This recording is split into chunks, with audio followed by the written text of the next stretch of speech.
You know, I've always been on the agnostic side of things. I just need better evidence to show whether something else exists. But after this experience, there are a few things. One, it's like, no, they're spirits. I know that now. That are around us, that are there in us and guide us through something. And and then I also know the feeling when you're in that place. Some might say it's the drugs, and I can't say one or way or another, but I could say there's a feeling of that I think a lot of people with near-death experience have, which is connection to a being that you didn't know was there the whole time. And when you access that, it's hard to come back.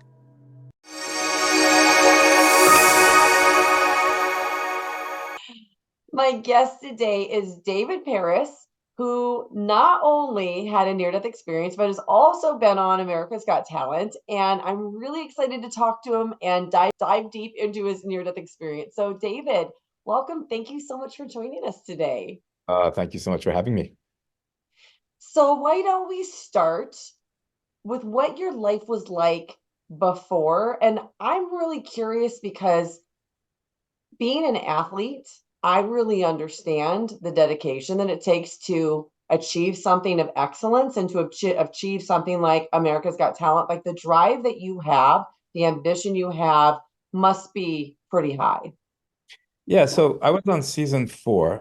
Season two, I tried out, but I didn't make it past the initial round. Season four, for whatever reason, they saw something special in me and my partner. We just got married. We had a great story. We busted out a move. She's 100 pounds. I'm well over two and a half times that, and she lifts me over her back. And the crowd gave us a standing ovation in the middle of the show. Like 20 seconds to the show, we got a standing ovation. This never happened before. It's like one of the best experiences of my life. That's so And cool. yeah, it was so amazing. And from that experience, we like immediately jettisoned us to like doing shows around the world. For we were semifinalists. I still have regrets. I still would have wished we made the top three. We were the top 20, but it was enough to make. I was a salsa dancer for 15 years up to that point, and in the salsa dance world, we represented all of our friends on that show and it was truly special. And then, my partner and I split up. The business went down the drain.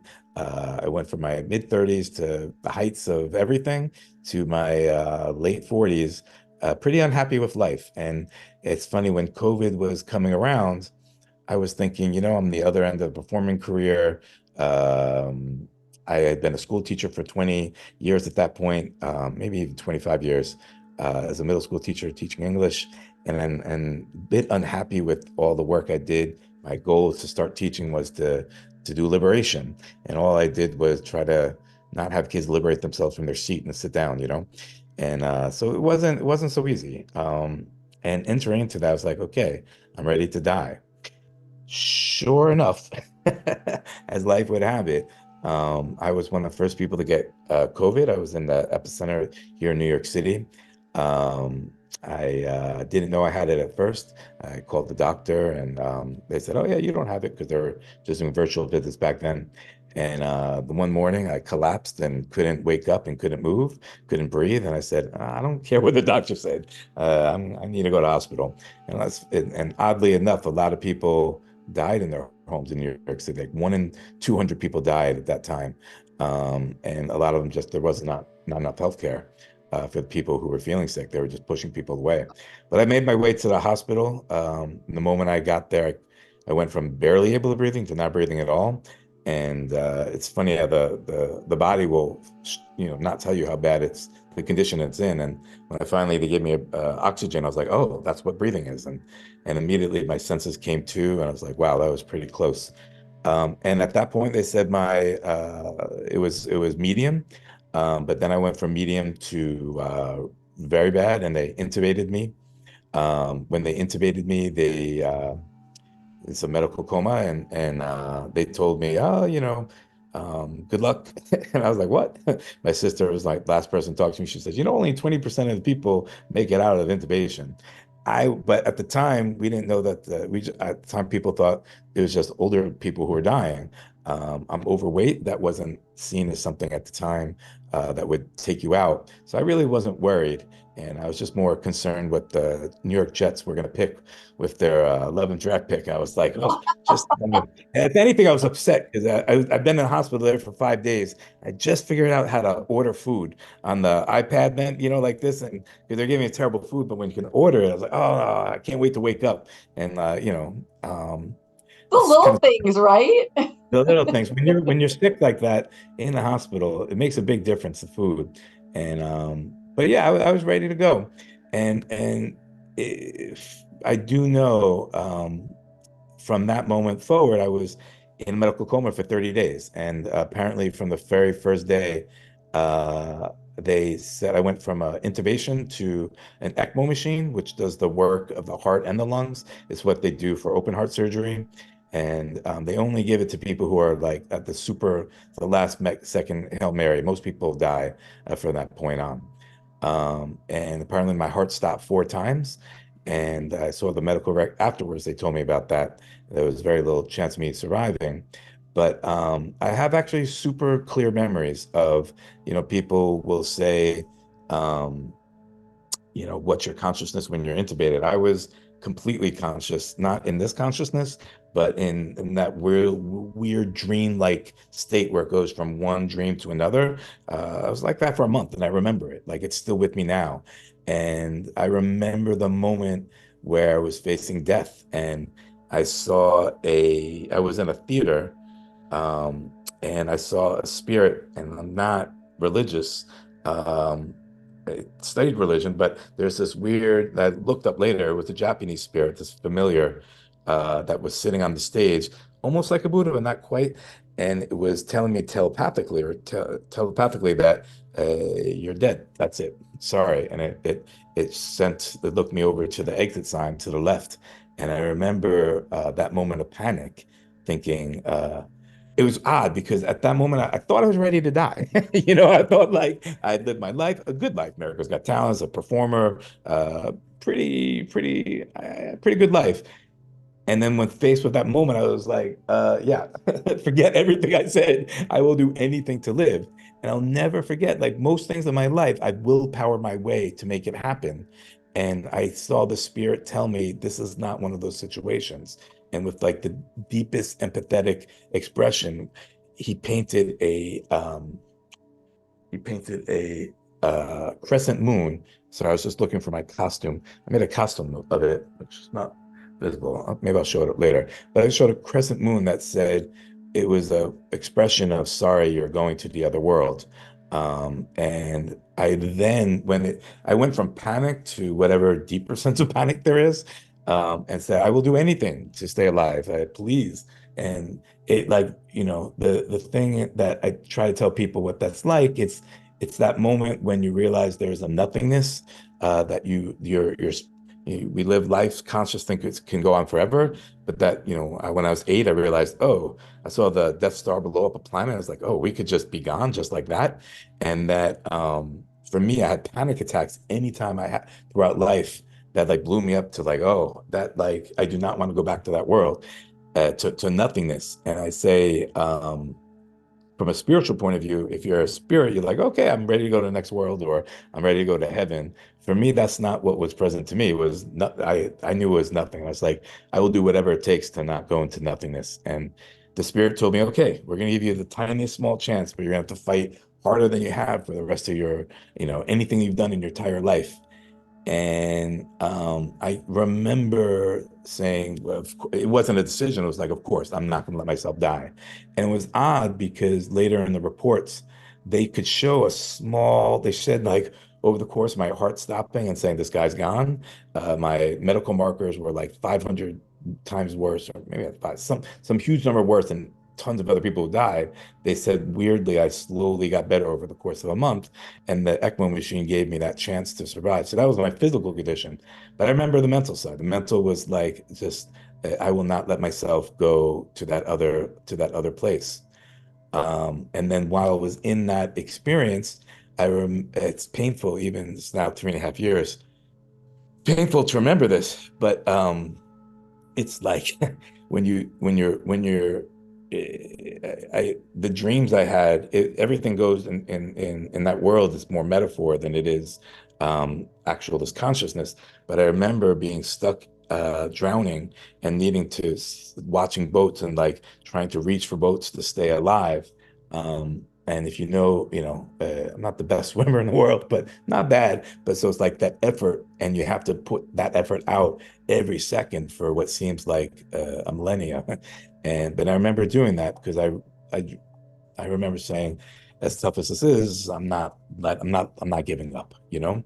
So that was my like that was kind of my first close thing to death. And then things changed after maybe it's hard to gauge time when you're in that other world. But at some point, I know it changed from inside my experience, it shifted from struggling to live to actually enjoying the things I love about life, which weirdly enough, I learned how to salsa dance. I wasn't very good, but I saw a beautiful woman salsa dancing one night. Like, I have to learn how to do that, in my early 20s. And I went right for it and eventually became semi-recognizable international figure as a salsa dancer. Not that I was salsa dancer, but I was great at lifting people. But that became my specialty. I was a salsa acrobat, and um, and my dreams, all I did was acrobatic salsa shows.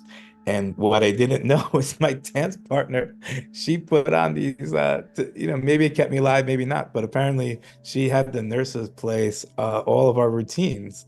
And in this where I know, so like it totally passed through. It just astounds me. People don't think the people in the intubated in the comas, they know what's going on the outside. It may not come in as words, but they know. And I know that because there are a number of things that were said to me that I remembered when I woke up, and then had words for. And so while I can't speak to be totally on the other side, I can speak to being near death and how important it is the presence around people who are in comas, because what that did for me, it gave me strength. I remember it was actually even hard. It was hard to return to this world because you experience such peace. And I know a lot of people near death feel that way. Like, and I felt that way too. It was odd because I can't say for sure that there was divinity, but I could say for sure there were spirits. Maybe that's one and the same. I can't say 100%, but I know there's spirits.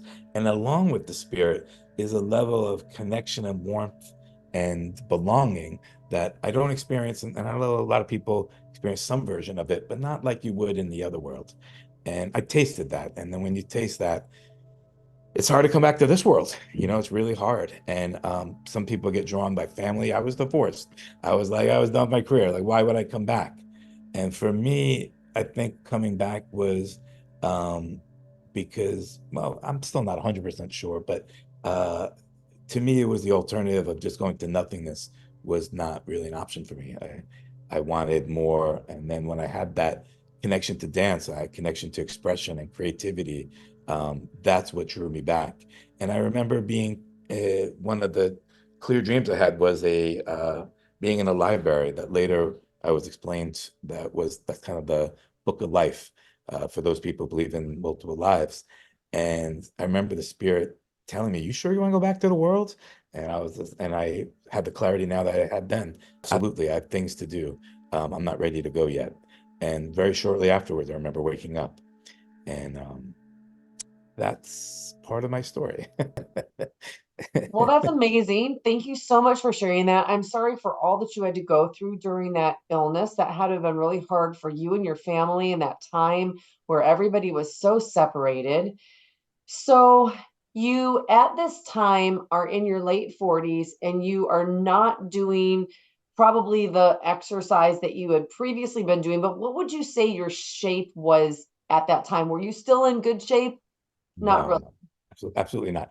I'd say semi-depression. I thought I knew what depression was. I could say after waking up, I hit another level of depression that I didn't know existed. But that being said, before the experience, I was a semi-depression, and gained gained at least 30, 40% more of my body weight than I was. I Okay. was 240 when I performed. I think it was 315 when I got sick. So people who are obese, they're at a higher risk. So it's not. Although my brother got the same. My brother's one who gave it to me, and he's the same size, and he was fine after a week. So you never know how COVID is going to affect one person to the next person. But Right. yeah, and then I woke up at 220 after a month of being in a coma, and I couldn't move. I kind of like wiggled for about a month. I could wiggle a little bit. My left side was paralyzed for maybe about 4 or 5 months, something like this. I had drop foot. I couldn't move my left arm, and but I was like, hey, I'm finally skinny.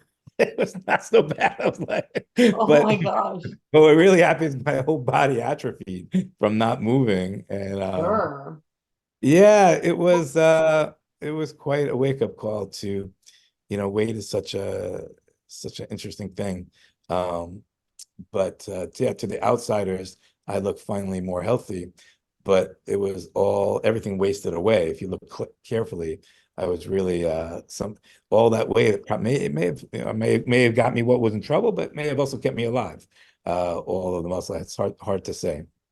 Well, the reason I had asked you that question was I'm trying to kind of look at the state that you were in, and I was wondering while you were telling it, maybe you had been athletically really good with lung function because of your athleticism and your dancing and all that that takes energetically to do, but it sounds like that was not the case. Do you know if during that time you actually died, or do you think you were in the induced coma that whole time? Not sure. Okay, sorry, I'm going to say definitely my athletic skill, while still being overweight, I still worked out all the time, and every doctor said my making it through was a miracle, and nobody else made it through with the same conditions. So And it that was might have actually contributed then. all the doctors said that. Yeah. They said Yeah, only the that makes athletes. sense. Yeah, it's a bit of willpower and it's a bit of yeah, body conditioning to desire to stay alive. And the dreams I had might have been a reflection of the physical. The physical might have been a reflection of the dreams. Hard to say, but absolutely. And then the second question was that I actually died. It depends how you define death. The medical records say my heart stopped and they had to resuscitate me. Well, I So think that that's considered death. I mean, well, right, but everybody's definition of death is different. But so I can't say I remember that because I was in the coma when that happened. But I can tell you, it's funny when I woke up. It's how like some dreams stay with you when you wake up, like not having this experience. It was like that, like and I know that the story I told you about facing the spirit in the theater was from weeks and weeks ago. It might not have been, it might have reflected that moment. It might have been in that moment. I can't say because I was in that intubated state, but the medical record said, I stopped 4 times. And so yes, I experienced death. I don't have the same timeline after deciding to live. It wasn't like there was a linear memory of what happened next. Things would go in and out. Um, but I do remember it wasn't for a few, it was a month. I do remember struggling to stay awake. It was both. Sometimes it was like waiting in the field for something to happen seemingly for like a century with nobody around me. And sometimes it was actually struggle. So it was different sensations that were really hard, but it was the desire to live. Given the options, there was no option. It was like, do what it takes. Yeah. So you brought up again that spirit in the theater, and the spirit was communicating with you telepathically, and then all of a sudden that crescent moon comes across the face and you hear the words, time is up and you're done. I'm curious, when you were telling that story, is that anything that you had ever experienced or heard before you had this? No, absolutely not. That's why like it's funny if it was like Jesus Christ or if it was like I don't know. I'm half Jewish. It was Moses coming. I would be like, "Oh yeah, it's just a reflection." It's going. No, this was a spirit. I looked later. There is some roughly what I saw was, I forget the name, but there's a Japanese spirit that roughly reflects what I saw. Um, but no, there's nothing I wasn't, I've always been on the agnostic side of things. I just need better evidence to show whether something else exists. But after this experience, there are a few things. One, it's like, no, they're spirits. I know that now. That are around us, that are there in us and guide us through something. And and then I also know the feeling when you're in that place. Some might say it's the drugs, and I can't say one or way or another, but I could say there's a feeling of that I think a lot of people with near-death experience have, which is connection to a being that you didn't know was there the whole time. And when you access that, it's hard to come back. I would imagine. So you're in this state and you have this experience, and it's two parts. So you've got one part that you kind of called almost like the dream state, and then you had the second part when you are fully decided, I'm all in. Can you Yeah, I'm explain a little embarrassed because I forgot the one other story. That's what? like, Well, go ahead and then we'll come back to this. Go ahead. well, yeah, so it's three parts. Definitely the death, almost dying one's one, and then experiencing joy is two. Then I'm a little embarrassed, but it did have something super life-changing it changed my life. Death, Well, that's pretty important. yeah, right. But it's a little embarrassing. It's embarrassing because what happened was, in the midst of dreaming, I was like a semi-successful acrobatic performer. Like I said earlier, I was a semi-finalist, but I really wanted finals. We performed around the world, but I wanted more. I always wanted more. And in the dream, I was presented the opportunity from some spirit or some message. I don't remember, it wasn't a visual, but I understood I needed to go on a journey to finally achieve my lifelong dream of the adoration, the highest level of success. And all I had to do was go to the bottom of the world, retrieve a diamond, bring it to the top of the world, and finally, this search for whatever I've been always longing for would be mine. And in that spirit, the message also had told me, okay, when you do that, you're going to have to run people over, right? I said, no problem. I've always wanted, no, I know that's why it's a little embarrassing. I had no problem doing that. And so I got into a car right next to me with this hottest salsa dancer with me. We drove down to the bottom, running people over. And I remember having the moral conundrum, do you really want to do this? And every time I said, yes, this is what I've always wanted. And I took the diamond from the bottom of the world. I rode to the top, and I remember getting it there. I don't remember placing it, but I just remember getting it there. And I was just like, finally, that experience. I'll get the adoration, the longing for whatever it is I was searching for. And in that moment, the spirit showed up. It's the Indian spirit. Again, never seen it before. This Indian spirit shows up with a massive sword, cuts me in half immediately, and I just am sliced. And then with one arm, points to my left or right, was it? I forget, but it was in one direction. And in that direction, I suddenly saw almost an infinite, but seemed to be an infinite amount of universes that I had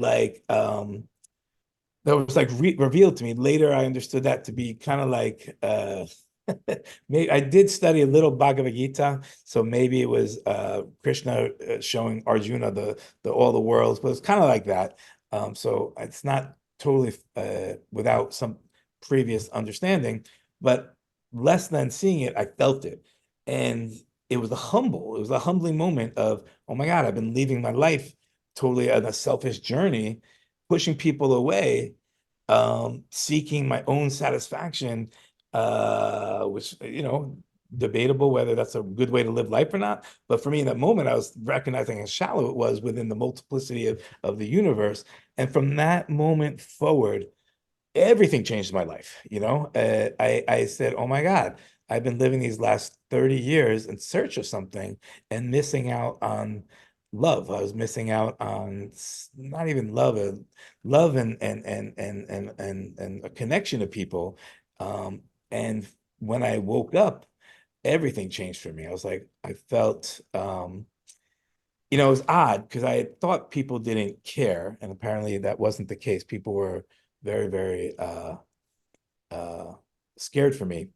When I woke up, 'cause my first thought was, wow, look, I spent my whole life pursuing a performance dream, having not achieved it, and now I was divorced. I wasn't performing much anymore. My job wasn't all that great, decent, but not great. And I was like, look what my life is. I have to change. And coming out of the hospital, I didn't know it at the time, as selfish as my life had been, I still affected a lot of people in a positive way. And all those people came out to me and said, "We love you. We're so happy you're alive Oh, and want to nurture you on your way back to health." And the last 3 years have been a combination of a lot of people giving me maybe something I hadn't wouldn't have able to see before, which was love and support and connection. And I was able to appreciate it. I could see, oh wow, I spent a lot of time, and I know I did. I did anything to be an acrobatic champion. And I was a 7-time champion and did America's Got Talent, did some good stuff, but none of that matters. It's like, what is all of that? It's great in the moment. Um, but what is way more sustaining is a sense of love, connection, and belonging, which I didn't have. And after this experience, I was like, oh, I need to live my life very differently. And that spirit that cut me was the biggest gift I ever had in my life. And it was mid coma that happened. And I remember saying, I will do something very different going forward. wow. That is incredible, and I can understand how that's life-changing for you also. Wow. So your coma state had three parts to it. So part number one is that dream state. Part number two is where you decided you had the will to live and you were going to do anything. And part number three was where you had this mission to go down to the bottom, get the diamond, and go to the top. So, of those three, can you describe the differences in how they felt? And what I'm really trying to kind of understand is when I go to bed at night and I have a dream and I wake up, that dream is vivid in my mind for seconds, minutes, Right. maybe throughout the day something will happen and I'll get a glimpse of it, but I can't even put together the whole thing. If I really try and think about it, maybe I can't connect to it at all. But I have had experiences where I've had something that felt like a visitation from a passed away loved one. And that years and years and years later is as vivid today as it was when I had it. So, those three parts, can you explain kind of in that sense what they were for you, how they felt, and what you Well, remember now versus then? yeah, they were exactly that. I can still feel all of them, all the moments, All and three parts, all three. all of them, all the time. And I mean, they're not in my consciousness unless it comes up. But the moment I remember the pain, it's still painful. It still hurts. What was the part that was most painful? Being stuck alone in the ocean. It's it still hurts. It's still searching for life. And there's just tremendous grief. When I woke up, I probably cried 6 to 8 hours a day Wow. for months. And I was just experiencing, and but it still probably wasn't enough. It's still still it's not fully processed 3 years later. Um, so yeah, all the experiences are there. When I go back to remembering going back to the theater, I remember the panic. I remember, I've had death anxiety my whole life. And then being face to face with death. Um, when you have death anxiety, I don't know if you have that. I think only some people do, but like you experience just, you'll do anything to live. You're in a panic state. And I remember feeling that, and instead of it being an abstraction, it was real. And that fueled me then, and it fuels me now at this moment. And dancing in the spirit, it's funny. It's like everybody always said I lived in a cloud for years. I worked full time as a school teacher, but then I worked full time as a salsa dancer right after school. My principal is always just like, "Wow," she says, "You treat me like a mistress." But I go, you treat your job as a mistress. I go, well, I treat my mistress well, don't I? And she goes, no, you could do more. But I was like, I was always fine doing just enough so I could pursue an ambition that was a higher, for me, was a higher calling, um, which was my own achievement. And it was something, if I look back in my life, it's something that built from, it was being sports. I was a captain football team in high school and had a different form in college. I did study. I wanted to be the great scholar, and as an educator, I wanted to be the best educator. And there was this always desire for achievement without an inner experience of connection or achievement. And it was always outside myself, and then took the form of being the best. It was always a search. And then the moment I was chopped, it was a gift from that spirit that said, that's not what life's about. That's a foolhardy path. What are you doing considering the multiplicity of the universe? And that was a gift. I don't have that anymore. I still achieve the same things I'm achieving. I still perform today. Just did a social emotional acrobatic show for families. And the last few years I wrote social emotional text for I was a social emotional director of a middle school, largest one in Brooklyn, before the coma. And then afterwards, I was like, oh, I gotta put all this knowledge together, and that's a lot of the stuff back behind me. And that has been my kind of new mission, and not as something to achieve, but something to contribute, share, and kind of my mission. It's not, so it's not, it doesn't come across to me as a mission, but it comes across to me as like not the right way to live, but the only way to live. It's like it's not a decision. So that's why it doesn't say like a mission. It's like it's a path put in front of me that said, this is what you're going to do going forward.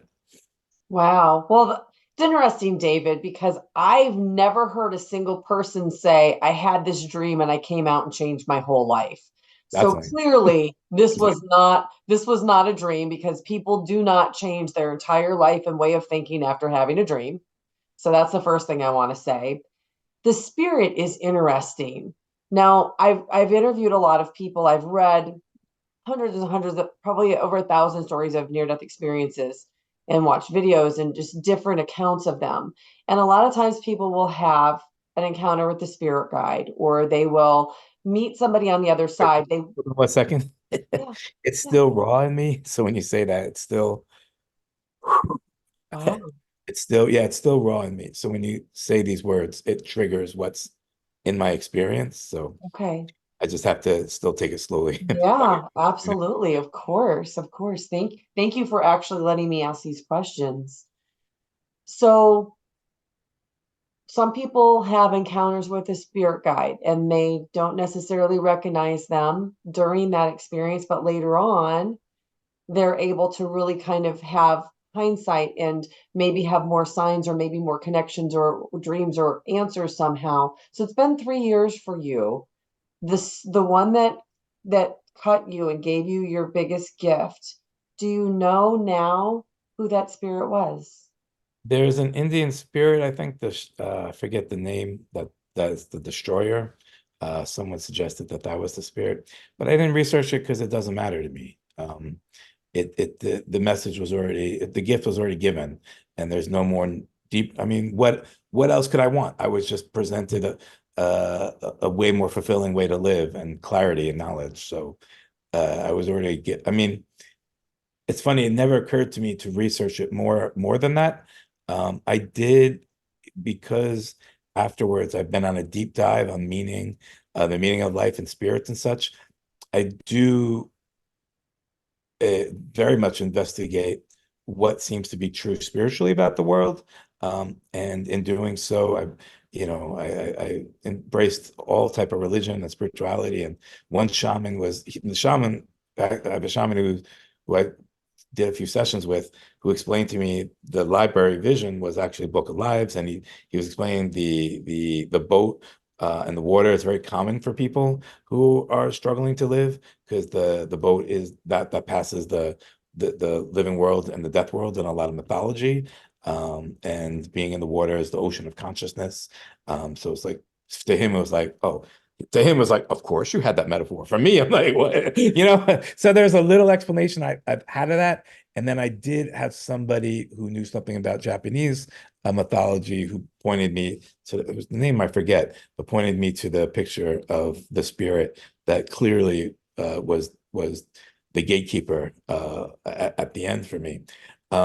So yeah, but I had never felt a need to do more than what had already.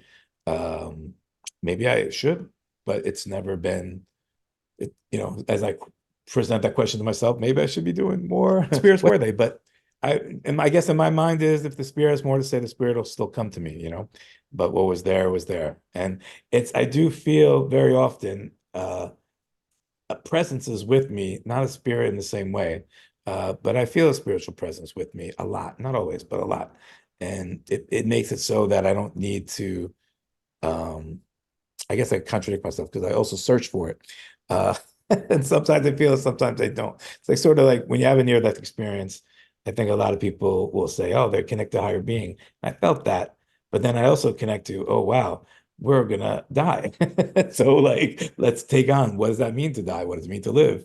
And that has very much been my journey. And somebody who experiences death anxiety, I've had to fully embrace terror, which has not been fun, let me tell you. But I'm now fully on the other side of terror, that terror at least, and I'm sure there's others. And having embraced it, that was my journey, not really seeking spiritual guides. Interesting. So having those anxiety about death when you were a little boy and then throughout your life, on the Yeah, other side of it, you feel like that anxiety is completely gone. Do you actually still have a fear of death? I don't. It's gone. Wow. Yeah, it was a gift from I had this amazing psychologist. And it's funny, I joined an ICU group for mental health because I got amazing therapy when I was in the rehab in the hospital. And now I'm an advocate for, we can't just be treating the physical symptoms of these patients. Let me tell you, we need mental health having been there. And I remember having these like deep sessions, and my therapist was, I would tell him about my death anxiety, and she's she faces it every day with patients, and she encouraged me first time embrace it, uh, face this terror, sort of walking away, and I remember the moment it came up, because one day I felt it, and she explained to me it was triggered by me almost falling. I think I was standing for the first time in 2.5 months and learning how to stand. And I felt imbalanced. And then right after, I felt death panic. And she was able to connect to me. Oh, your panic was just because you're losing control. And that's where it's coming from. And if you face it instead of running away, my brain tells me no. Panic says don't embrace it, run away from it. But from that moment forward, whenever it came, I embraced the feelings, and it was not fun. But on the other side of it was a level of clarity that it's just a fear, and it's just fear based maybe in the past or in the present, triggered from the present, and that's not the only way to live. Um, and panic doesn't make sense in that moment as you root yourself in what's going on around you in that moment. And then from a philosophical perspective, I embraced what do we know? What can we know? And because we can't really know for 100%, but we can't also not, we're in a state of not knowing, it's not worth going down that route of worrying. And when I understood anxiety is fear of the future, instead of what's happening in the moment, finally got that intellectually and physically. I started doing exercises to be more present. And the more present I get and become, the less and really not now at all. Um, I'm gonna knock on wood, maybe it's gonna come back at me later tonight. Which to be fair, it does every once in a while, still shoots back at me in the middle of the night. But in general, it doesn't wreck my life the way it previously had. Yeah. Mhm. Thank you so much for sharing that because I feel like it's a big vulnerable thing to talk about mental health and going through counseling, I'm sure that some people watching today this resonates with a lot. And this is something that's very near and dear to my heart. My daughter just graduated 3 weeks ago with her master's degree in mental health counseling. She's focusing in anxiety. And so, for a lot of the people watching, like they're not going to have a near death experience and cure their anxiety. So, it's okay to need and seek. And you can, even for you, that type of counseling sounded like it almost was like the cap on the experience that you had to kind of close off that loose end, seal it up, and make it completely whole for you. So good for Yeah. you. And thank you for sharing that with everybody. Thank you. It's a gift. And It I is a just, gift. yeah. It is a gift. That's amazing. Okay, so you've had your near death experience and your life changed a lot. What do you think the biggest message that you were meant to share about this experience really is? Yeah. I don't know if I have a message so much as a way of being and living. I And love that. yeah, I don't live in a way of a needing of a mission. I know other people do. I don't have that experience. But my experience, because I was cut in half and showed my ego way of living was shallow, um, I do know that the life I live is but it's not a mission. It's just simply putting what's most important first in connection to others. I know it has the effect of prioritizing connection and interconnection, outer connection. Um, and that could be seen as a mission, but it's just more seen as the best way to live. And also, and when, yeah, so I don't see it as a mission. I just see it as the best way of living. Well, I've got to imagine with what you're describing, you probably seem very different to your friends and your family. Have Really, people commented about that to all, you? all the time. What did they Well, say? What did they say? well, the words are, of course, are, wow, you actually have time for me now. And when people, Oh, well, how does and when that make you people talk, I feel? respond. People love me now. I can feel the love. And my brother, I rarely saw my brother. I see him all the time now. My ex-wife was my dad's partner. She nurtured me back to life. And she says I'm a bit grouchy still. So like, Well, hey, little bits, right? We can't have a magic wand and cure everything at once. no, I'm actually massively sensitive now. You The are. In what way? every way, everything that was when I first came out, the first year out of it was very hard to live in the world because, and it's a very common PTSD thing, to or CPTSD to be more sensitive to your surroundings. You don't have the same, you're stripped from all the things that you live with for your whole life. So I hear the smallest things will trigger. Right now in New York City, there's a storm.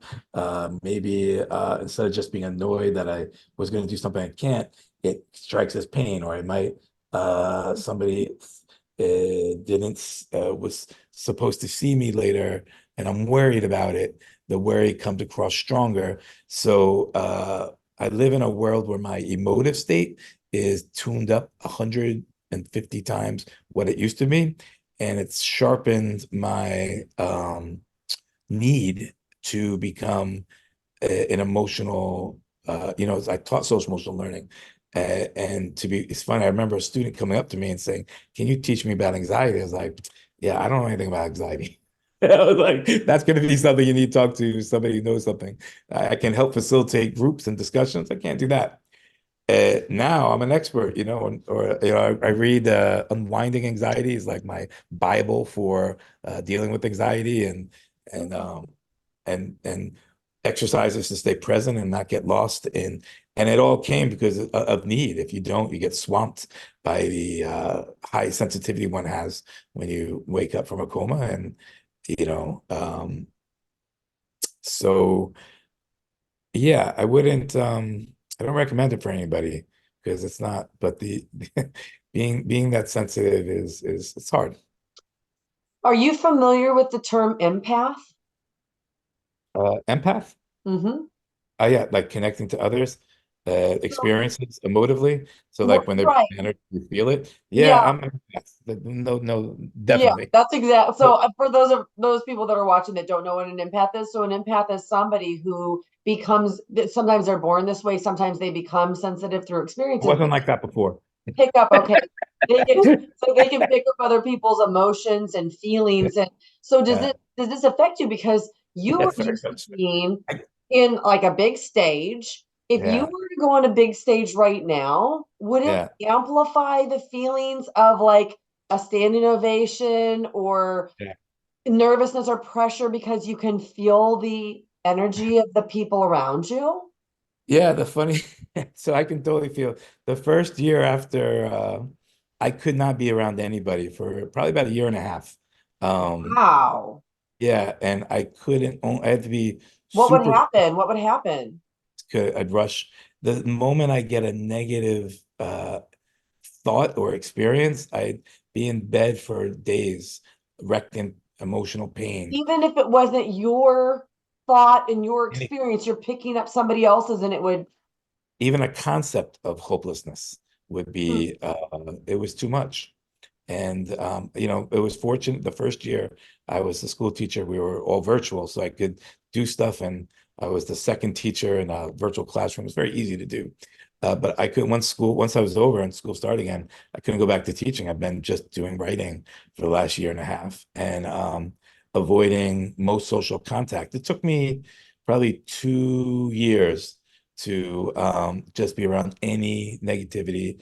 And that's been hard. It's 3 years now. Now I'm pretty much back to normal, I think. But it took a long time. And even like conflicts, I have a lot of family conflicts with my mother who passed away, and that led to a whole bunch of stuff in my family. And I couldn't deal with it. And I needed my ex-wife really was my buffer. Like everybody had to go through her and when I was in the hospital, my sister was that. I woke up and I knew I couldn't talk to anybody because I take up their energy. And I wasn't like that before, maybe a little like that, but it wasn't, I don't call myself an empath. But now, yeah, and so I have to be very careful. I don't experience more highs. I just experience the negativity. I do, I still perform. On a good day, I'll get a standing ovation. Yeah. It still feels great. Still a high that's special, but not more high. But I have to be very careful around hopeless situations. Um, Not so much now, but for many years I did. Okay, interesting. So now you have this new renewed life Yeah. and you wrote a book about this. So please tell us, because I'm gonna actually, I want to say something about you that I just think is so wonderful. Before we started our interview, you said something to me that really touched me. You said that you didn't care how many people saw this interview. If it Wow. just affected one person, that was all you cared about. And that just touched me in such a deep place, because David, it's such a special place to operate from. Yeah, well, it's what happens when you get chopped by spirit. Yeah. Like, so yeah. Yeah. So tell us about your book, because you're doing something very special with your book that not very many people do. Oh, I see. Yeah, sure. Thank you. I wrote a book about the experience, which was pretty much oral history of so telling a lot of the details of the story from all the people called the COVID story, and it's free. Email me at info@davidparisbooks.com. I'll mail you a copy. I'll send you a digital copy. And it's just my pleasure to share. I wrote it in bed on my iPhone, having in the midst of the pandemic, wrecked in pain. But I knew I needed to let people know what this experience was. So a lot of people were saying it was a hoax. And I'm like, well, I could have made this all up, but let me tell you, it wasn't a hoax for me.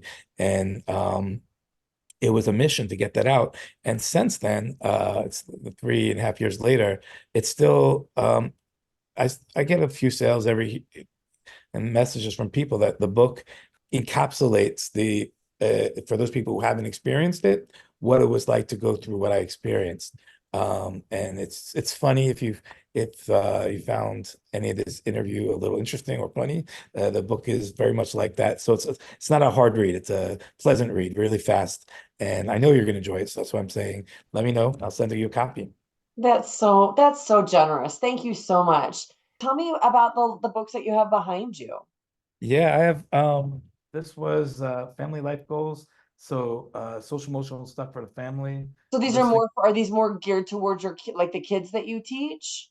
Yeah, I do a whole bunch of different stuff. I have like kid fiction books. I have family social emotional books. I have teach books for curriculum for teachers to teach social emotional learning. I have books for telling my salsa dance journey, book of questions. So I have I have a lot. I Which have one like has sold the most or been the most popular? yeah, this one sold almost 3,000 copies. That's a Uh, lot. I yeah, heard that any book that sells over 1,000 copies is a good seller. definitely. Yeah. So that one, yeah, it's great. It's and but I, some other ones haven't sold not one copy. So, but I don't write, it's another story to tell, but a lot of times I advocate people coming from my journey, it doesn't really matter how many books get sold. Um, for like what I said, one person's enough. And one person doesn't even matter. Like the ones that doesn't, the effort is what matters. And so I really I got cut in half, you know. It's not what success is on the outside. It's what I can do on my journey, and then what happens is not in my control.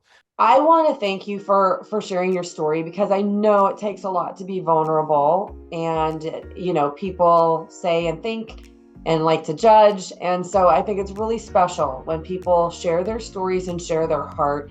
I can feel your authenticity and I really appreciate you. Thank you so much for spending this time today with us. It's been my pleasure. Thank you so much for having me on, and I really appreciate being able to share my story with you. Thank you. Yeah, and thank you everybody for watching. Next up, check out this playlist of other NDE interviews. Please like and subscribe. It really helps this channel to grow so I can bring you more content. Thank you for watching. I'm so glad you're here.